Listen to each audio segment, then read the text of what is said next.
Voici comment faire une bande dessinée photographique dans Numbers. Alors, ouvrez Numbers avec le plus. On se choisit un nouveau modèle vierge. Pour modifier ce tableau, cliquez sur le égal à droite et bougez les cases vers la gauche. Cliquez sur le égal en bas et on tire vers le haut pour retirer des rangées.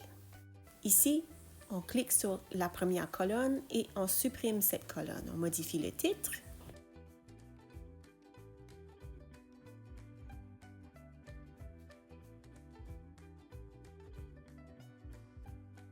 Ensuite, on surligne avec son doigt pour sélectionner le titre et avec le pinceau magique, on peut modifier la taille et la police du titre. Maintenant, la case est trop petite, alors avec le petit égal à droite, on va tirer vers le bas. Et ensuite, chaque colonne, on va choisir chaque colonne comme la colonne A. Et avec le petit égal, on va l'agrandir en tirant vers la droite. La même chose avec la colonne B, la même chose avec la colonne C. Ensuite, chaque rangée, on les choisit et on tire le petit égal à gauche vers le bas pour agrandir les cases. On est en train de faire le modèle, le gabarit de la bande dessinée photographique pour nos apprenants.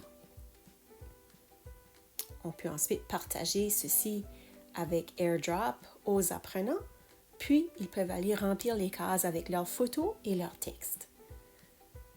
Voilà, maintenant on a préparé le gabarit. On va agrandir encore un peu. Je vous montre un exemple à quoi ça peut ressembler. J'ajoute une photo de ma photothèque. Alors voilà, ça peut être par exemple pour représenter ce qu'on a vu pendant une sortie scolaire et ça peut encourager les apprenants à écrire pour décrire ce qui s'est passé pendant la sortie. Là, j'ajoute une forme. J'écris dans la forme. Si je veux changer la police ou la taille du texte, c'est toujours avec le pinceau magique qu'on fait des changements. Là, je continue ainsi à ajouter mes photos. Avec le pinceau magique, je peux modifier ma photo et choisir une bordure. Là, j'ajoute encore une forme noire. Je l'ajuste, je la place, j'écris dans la forme. Si je veux modifier le texte, c'est toujours avec le pinceau magique. Le pinceau magique sert à modifier des photos, des formes.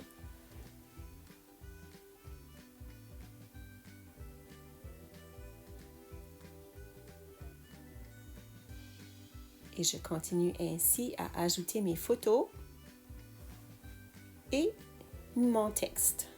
Il faut bien montrer aux apprenants le bouton multimédia où se trouvent les photos, derrière le petit soleil et la petite montagne. Puis, les cases pour écrire, c'est derrière les formes.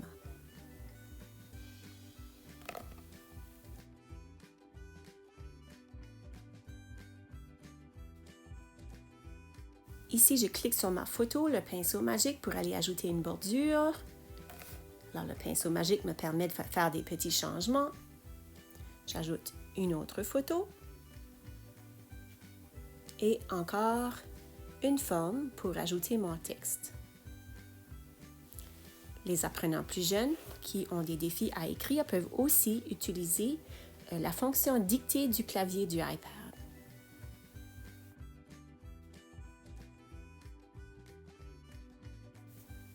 Alors, je voulais vous montrer que derrière le bouton multimédia, il est aussi possible d'enregistrer sa voix qui lit son petit bout de texte. Là. Alors, je vais faire semblant que j'ai terminé. Alors, je vais faire une capture d'écran de ma page. Je vais rogner autour de ma bande dessinée photographique et je l'enregistre dans mes photos, dans la photothèque. Alors, elle est prête maintenant à partager ou à imprimer.